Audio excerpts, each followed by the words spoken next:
سکتے ہو. زنا خالص پیدا ہونے والا بچہ بولے تو زنا. میں آپ سب سے کوشچن کرتا ہوں، یہ بتائیے کہ آپ یہ چاہیں گے کہ آپ کی بیٹی کے ساتھ زنا ہو؟ السلام علیکم ورحمۃ اللہ وبرکاتہ. میں امید کرتا ہوں کہ میرے ویورز، میرے ناظرین خیریت سے ہوں گے. اچھا پیارے دوستو، آج ہم سنتے ہیں کہ وہ کون سے الفاظ ہیں جن کو ادا کرنے سے طلاق واقع ہو جاتی ہے. پیارے دوستو، ہمیں معلوم بھی نہیں ہوتا کہ ان الفاظ سے طلاق ہو جاتی ہے. وہ کون سے الفاظ ہیں؟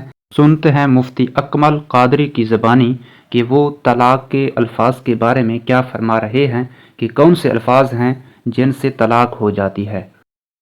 مجھے ایسے کیسز ملے ہیں کہ 20 سال پہلے نکاح ختم ہو چکا تھا، حرمت مغلظہ، اور 20 سال سے وہ ساتھ رہ رہے، جہالت کی بنا پر کے پتہ نہیں طلاق ہو گئی ہے، بیٹی کے ساتھ زنا ہو رہا ہے، اور ماں باپ اور بھائی کہہ رہے شوہر کے ساتھ رہے.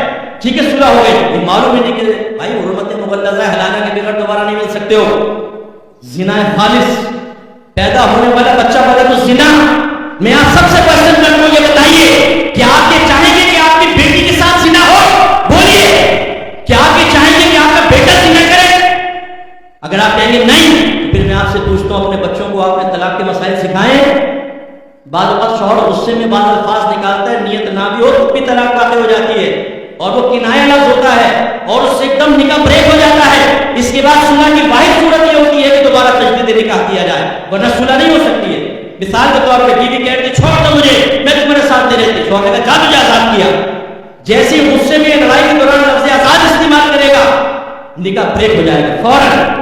اب دوبارہ اگر ساتھ رہنا ہے، جدید نکاح کرنا ہوگا. میرے سامنے اتنے کیسز آئے جو بعد میں پتہ چلے پہلے ہوتے تو میں روک دیتا. لفظ کنایہ سے طلاق ہوئی، نکاح بریک ہے. آگے جی ماں باپ دیکھو بیٹا صلح کر لو، اچھی بات نہیں ہوتی، لڑائی جھگڑا کس گھر میں نہیں ہوتا.